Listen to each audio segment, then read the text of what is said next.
আমি তোকে আফ্রিকানের দিকে নজর রাখতে বলেছিলাম, কিন্তু তুই নিজেই খোদাগণের সঙ্গে খেয়ানত করেছিস এবং তার সঙ্গে এক হয়েছিস। যদি তোর সাহায্য না পেত তাহলে সে কোনোভাবে এই কাজটি করতে পারত না। তোর শাস্তিও হবে মৃত্যু। সে অপরাধী নয়, শুধুমাত্র আমার ফরমান মেনে চলেছে। তাকে ছেড়ে দাও। তার অপরাধ এটাই যে সে আমার ফরমান অবজ্ঞা করে তোর আদেশ পালন করেছে। মুন্ডুপাত করে ফেলো।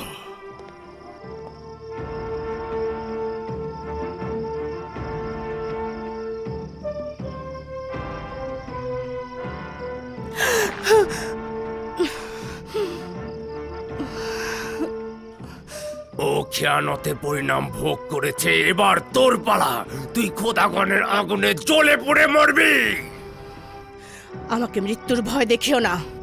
যেদিন আমার চোখের সামনে পাথরের মূর্তিগুলোর কাছে আমার সব আত্মীয় স্বজনকে কুরবানি করেছিলে, আমার পিতামাতার গর্দান ছেদ করেছিলে, সেদিনই সিদ্ধান্ত নিয়েছিলাম এর প্রতিশোধ আমি নিজে নেব। তোকে একটা ফুরসাদ দিতে চাইছি। বল, অপুলুনকে সাক্ষী রেখে ঈসার খোদার দিন থেকে মুক্তি পেতে চাস কিনা? আমি এক অদ্বিতীয় খোদা ছাড়া আর কারো ইবাদত করি না, আর তাকে ছাড়া আর কোনো খোদাকে চিনিও না। এখনো সুযোগ রয়েছে। রোমের খোদাদেরকে সেজদা এবং তাদের জন্য কোরবানি করবি কিনা? লানত রোমের সকল খোদার উপর, লানত পাথরের মূর্তি আর সব সেরেক পূজারীদের উপর, লানত রোমের সব জুলুমবাজ সম্রাটদের উপর।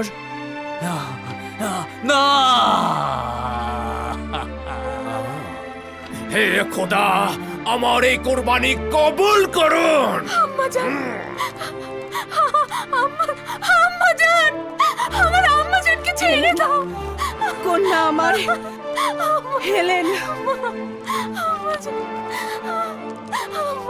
এই শক্তিশালী অপুলুন্ড খোদা, এই শাস্তি তাদের জন্য যারা আপনার প্রতি খেয়ানত করে। হে মহান খোদা, হে বান্দাকে কবুল করুন, হে লজ্জিত বান্দাকে কবুল করুন। হে ইলাহি, আমার কন্যাকে তোমার নিকট অর্পণ করলাম, তার প্রতি লক্ষ্য রেখো। পরওয়ারদিগার, ভাস্কর্যগুলো কেন ভেঙেছি? তোমার জন্য। আম্মাজান,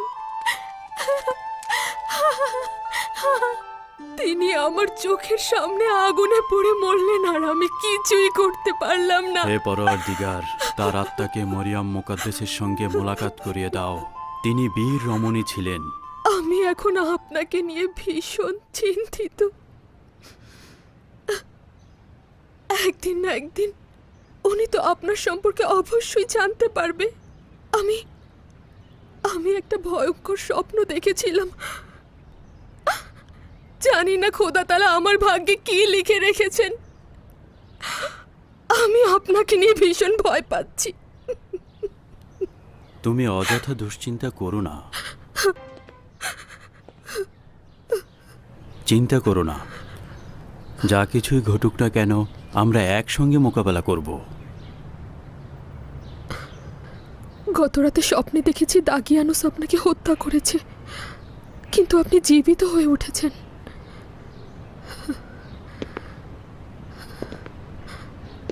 সে অনবরত উচ্চস্বরে ভয়ঙ্কর চিৎকার করছিল। সে ছিল আমাদের মাঝখানে। আমরা একে অপরকে স্পর্শ করতে পারছিলাম না। আমাদের মধ্যে ব্যবধান ছিল বিশাল। আমি জওয়ান ছিলাম আর আপনি ছিলেন একেবারে বৃদ্ধ। হঠাৎ করে দেখলাম আপনিও আমার পিতা। বিচলিত হয়ে পড়লাম এই ভেবে কে আমার আসল পিতা। সে আপনাকে হত্যা করার কারণে ভীষণ আনন্দিত ছিল। আমার ভীষণ ভয় লাগছে। আমি ভয় পাচ্ছি। শান্ত হও হেলেন, দয়া করে শান্ত হও। একটা খবের জন্য এতটা উদ্বিগ্ন হওয়ার কোনো কারণ নেই। খোদা তাআলা তার প্রিয় বান্দাদের একাকী রাখেন না। আপনি ছাড়া আমার আর কেউ নেই। আপনি শুধু আমার স্বামীই নন, আপনি আমার অভিভাবক, আমার প্রশিক্ষক, আমার মুক্তিদাতা। আপনি তো আমার সবকিছু। আপনি তো আমাকে আলোর সন্ধান দিয়েছেন। আপনার কাছেই আমি আশাবাদী হতে শিখেছি। আপনার কাছ থেকে তো এবার আহা, তুমি নিজেই এর উপযুক্ত ছিলে। আমি তোমার জন্য বলতে গেলে কিছুই করিনি।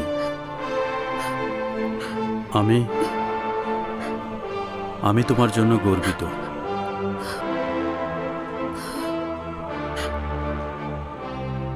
কাল রাতে আমি স্বপ্নে দেখলাম এই ছবিটি আমার মায়ের, আর যখন আমি মাকে দেখলাম তখন আমি ছিলাম মৃত অবস্থায়। আপনি আমার কবর দেখেও বিশ্বাস করতে পারছিলেন না আমি মৃত। ছবিগুলো ক্রমান্বয়ে স্থান বদল করছিল।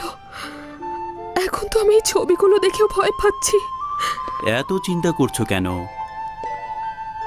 ছবি তো ছবি, এতে চিন্তার কি আছে? হ্যাঁ, আমার ছবিটা সরিয়ে দিন। না, আমি আমার প্রিয়তমার ছবি ভালোবাসি, তাই তোমার ছবি এখানেই থাকবে, কোথাও সরবে না।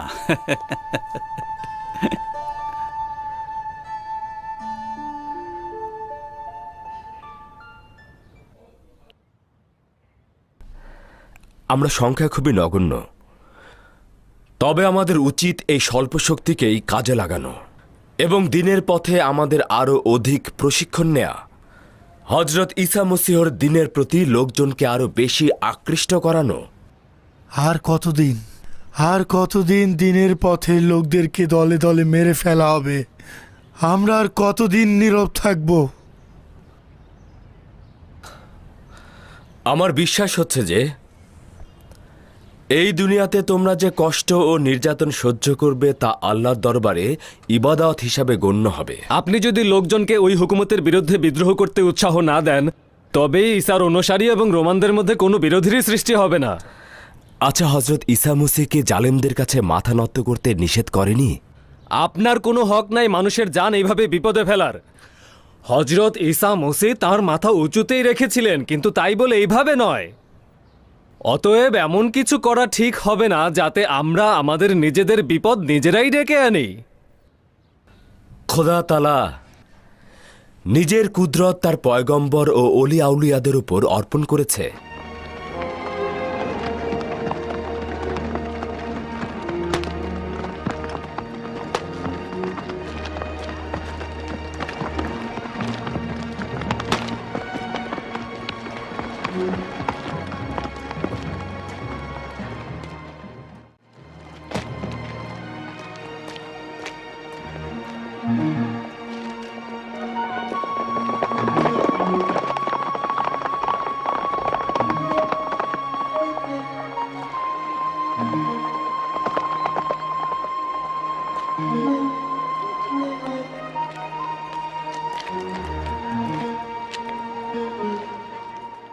নিঃসন্দেহে এটা বলা যায় যে অত্যাচারীদের কুদরত শয়তানের কুদরত, ইলাহির কুদরত নয়।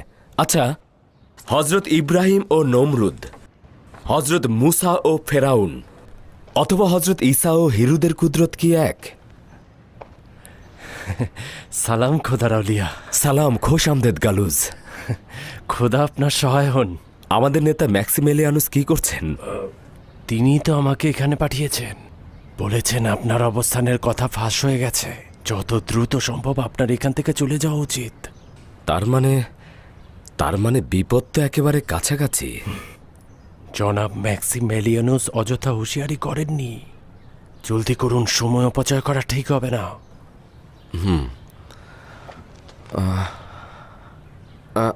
আচ্ছা ঠিক আছে, তাহলে তুমি এখন যাও, আমি একটু পরে আসছি। আমি আগে ওদেরকে পাঠিয়ে দেই। গোপনে যেতে বলবেন, তাদেরকে নজরবন্দি রাখার সম্ভাবনা রয়েছে।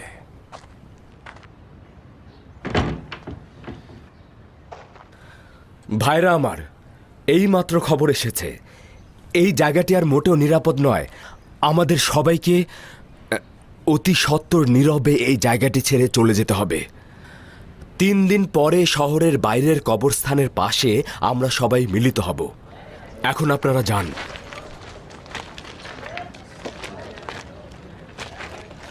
আপনি এই কাজের মাধ্যমে হযরত ঈসার দ্বীনের তালিমকে অবমাননা করছেন। জনগণকে যেরকম শিক্ষা দিচ্ছেন তেমনি তাদেরকে বিপদের মুখেও নিক্ষেপ করছেন। খোদা আপনাদের সবাইকে হেদায়েত দান করুক। যদি ওরা এই জায়গাটাও চিনে ফেলে আর সবাইকে গণহারে কতল করা শুরু করে তাহলে তার দায়ভার কে নেবে? খোদা তাআলার উপর ভরসা রাখুন, আশা ছেড়ে দেবেন না। খোদা যা চাইবে তাই তো ঘটবে। জনাব, যদি প্রয়োজন হয় আমি আপনার পাহাড়ে এখানে নিয়োজিত থাকব। চলে যাও, একদম চিন্তা করো না। আমি এখন এই এলাকা ত্যাগ করব। খোদা হাফেজ। খোদা হাফেজ।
এখানে কি চাস তোর গুপ্তচর? আমি শুধু এদিকটা অতিক্রম করছিলাম মাত্র। আর্থে বকিস না। আর একবার যদি এখানটায় দেখি তাহলে জান নিয়ে ফিরতে পারবি না। যা যা।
কি খবর ম্যাথিউস? আলী জনাব জুলিয়াস, ইহুদি উজবেগিল কিছু খবর এনেছে। তুই এখানে কি করছিস? তোকে না বলেছি আদুনিয়ার পিছু নিবি? হ্যাঁ বলেছিলেন, কিন্তু একজন ব্যক্তি তাকে টমটম গাড়িতে করে পালিয়ে যেতে সাহায্য করেছে। আসলে আমি পায়ে হেঁটে তাদের অনুসরণ করতে পারিনি। পায়ে হেঁটে কেন? আসলে আলী জনাব, ঘোড়ার দরকার ছিল না। ভাবতেও পারিনি তাকে পালিয়ে যেতে সাহায্য করা হবে। রাজদরবারের ভিতরের খবর কিভাবে বাইরে ফাঁস হয়ে যাচ্ছে? টমটমের চালককে চিনতে পেরেছিস? চিনতে পারিনি, চাদরে মুখ ঢাকা ছিল। তবে ধারণা করছি জনাব ম্যাক্সিমেলিয়ানুসের টমটম গাড়ি। ম্যাক্সিমিলিয়ানুসের বাড়ির আশেপাশে ভালো করে নজর রাখবি। যা। হুকুম শিরোধার্য আলী জানাব।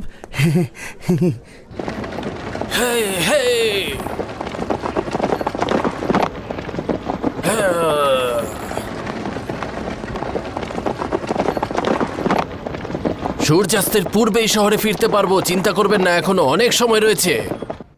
আমাকে ক্ষমা করবেন আলী জনাব, একটা সওয়াল করতে পারি? ম্যাথিউস, আমি তোমাকে কাছের বন্ধু মনে করি। যা ইচ্ছা সওয়াল করো। আপনার ও ম্যাক্সিমিলিয়ানুসের মধ্যে কবে থেকে সংঘাত শুরু হয়েছে?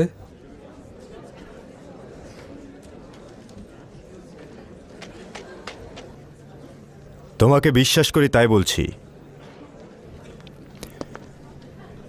আমি বছরের পর বছর হেলেনের প্রতি আকৃষ্ট ছিলাম, আর সেটা ডিওক্লেটিয়ানুসও জানত। কিন্তু তিনি ম্যাক্সিমিলিয়ানুসকে দেখার পর তার কন্যাকে তারই সঙ্গে বিবাহ দিয়ে দেয়। আমি সেদিন থেকেই সিদ্ধান্ত নিয়েছিলাম, প্রমাণ করব ম্যাক্সিমিলিয়ানুস হেলেনের উপযুক্ত নয় এবং সে খেয়ানতকারী। আমি এটা প্রমাণ করব। তার বিরুদ্ধে দলিল দস্তাবেজ সংগ্রহ করছি, সেগুলো আমি ডিওক্লেটিয়ানুসের কাছে দাখিল করব।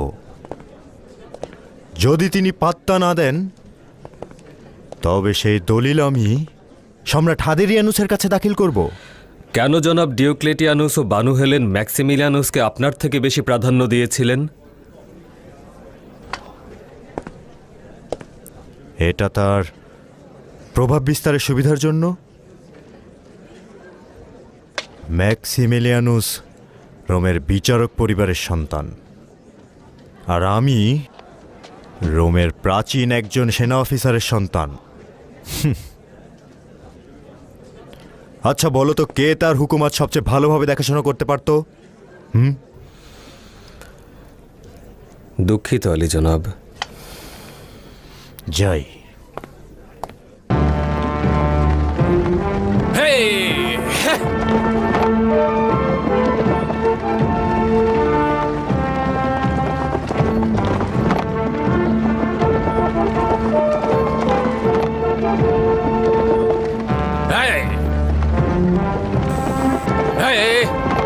আমরা কোথায় যাচ্ছি গালুস? আপনার কিছুদিন শহরের বাইরে অবস্থান করা উচিত। এখানে এই জঙ্গলে একটা গোপন আস্তানা রয়েছে। আপনি কিছুদিন এখানে অবস্থান করবেন, পরিস্থিতি কিছুটা শান্ত হলে এবং রোমের লোক কিছুটা গাফেল হলে তখন ফিরে আসবেন। আমি আপনার জন্য প্রতিদিন খাবার নিয়ে আসব। না, এখানে থাকলে আমার চলবে না। নিজের জানের বিপদের কথা চিন্তা করে আমার আজিফা ভুলে গেলে চলবে না। মানুষকে হেদায়েতের জন্য এখনো অনেক সময় রয়েছে, এ নিয়ে উদ্বিগ্ন হবেন না। আমি আমার দিনী ভাইদের সঙ্গে 3 দিন পরে শহরের বাইরে যে কবরস্থান রয়েছে সেখানে দেখা করবার অঙ্গীকার করেছি। কিন্তু এখন একটু সতর্ক থাকতে হবে। সেটা নিয়ে চিন্তা করো না গালুস।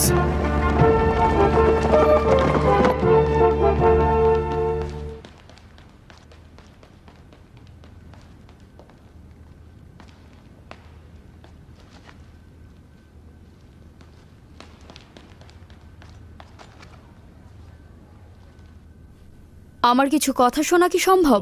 পরে হ্যাঁ শুনছি, বলে যাও। না শুনছেন না, না জানি কি নিয়ে নিজেকে মাতিয়ে রেখেছেন। আমাকে ক্ষমা করবে অতেনে, মহান সম্রাটের ফিলাডেলফিয়া আগমন আমাকে একদম উতলা করে দিয়েছে। একটিমাত্র ভুলেই সবকিছু জলাঞ্জলি হয়ে যেতে পারে, সেই চিন্তায় আমি মগ্ন। আমি আপনাকে বলবো এইসব আত্ম অহংকার বাদ দিয়ে নিজের ক্ষমতার দিকে নজর দিন। অতেনে তুমি বুঝতে পারছো না। মহান সম্রাটের এই ফিলাডেলফিয়ায় আগমন রোমানবাসীর কাছে আমার ইজ্জতকে কতটা উঁচুতে নিয়ে যাবে তা তুমি বুঝতে পারছো না। আর তাছাড়া কত স্মৃতি যে জীবন্ত হয়ে উঠছে, তার সঙ্গে কত চমৎকার সময় কাটিয়েছি। মনে হচ্ছে যেন এই তো গতকাল দজলা ফোরাত নদীর মধ্যবর্তী যুদ্ধ কতটা গৌরবের আমার কাছে। আমি বিখ্যাত লিজিয়ান বাহিনীর সেনাপতি হাদেরিয়ানুস নির্দেশ দিল ভাগ্য গণনাকারী বানরদের খাঁচা থেকে বের করে আনতে। খাদেমরা খাঁচার সম্মুখে দানা ছিটিয়ে দিল, আর বাচ্চারা অতি অতি আগ্রহ সহকারে তা খেতে লাগলো। আর এটি ছিল যুদ্ধে আমাদের পক্ষে বিজয়ের আলামত। অতনে বিরাট একটি বিজয় আমাদের সম্মুখে ছিল। বানরের সে কি ভাগ্য গণনা, বানরের সে কি ভাগ্য গণনা। আর এটা দেখে হাদেরিয়ানুস দীপ্ত পায়ে বীরের ন্যায় শহরের দিকে কয়েক কদম অগ্রসর হলেন। এবং তিনি উচ্চস্বরে বললেন যে এই শহরে যদি কোনো খোদা থেকে থাকো তাহলে তোমরা আমার কথা মনোযোগ দিয়ে শোনো। আমি চাই তোমরা তোমাদের বাড়ি ঘর এবং মন্দির ছেড়ে এই শহর থেকে দূরে চলে যাও এবং ভুলেও তোমরা বল্লম, তীর ধনুক এবং তলোয়ার নিয়ে আমাদেরকে প্রতিহত করতে এসো না। আমাদেরকে বীরের বেশে এই শহরে প্রবেশ করতে দাও। বিজয়। বিজয় বিজয় বিজয় বিজয়, আমি তো বললাম আপনি আমার কথা শুনছেন না। আপনি আপনার অতীত গৌরব নিয়ে মেতে আছেন। আচ্ছা ঠিক আছে এবার বলো বলো, আমি শুনছি। আচ্ছা বলুন তো, হাদেরিয়ানুস তার উত্তরাধিকার হিসেবে কাকে নির্বাচন করবেন? বুঝতে পারছি না। আপনিই তো বলেন হাদেরিয়ানুসের সাথে আপনার দীর্ঘদিনের বন্ধুত্ব। হাদেরিয়ানুসের সঙ্গে অসংখ্য সময় একসাথে কাটিয়েছি। এক মুহূর্তের জন্য সেই সব স্মৃতি ভুলতে পারছি না, অব্যাহতভাবে শুধু সেগুলোই ভাবছি। আমার এতক্ষণের কথার উদ্দেশ্য ওসব স্মৃতিচারণ নয়। আমি বলতে চাইছি যে এখনই উত্তম সময় এই বন্ধুত্বের সম্পর্কটিকে কাজে লাগান। যেমন কিভাবে কাজে লাগাতে পারি? তাকে মনে করিয়ে দিন আপনার সঙ্গে তার পুরনো বন্ধুত্ব এবং আপনি তার জান নাজাত দিয়েছিলেন, সে যেন আপনাকে উত্তরসূরি নির্বাচন করেন।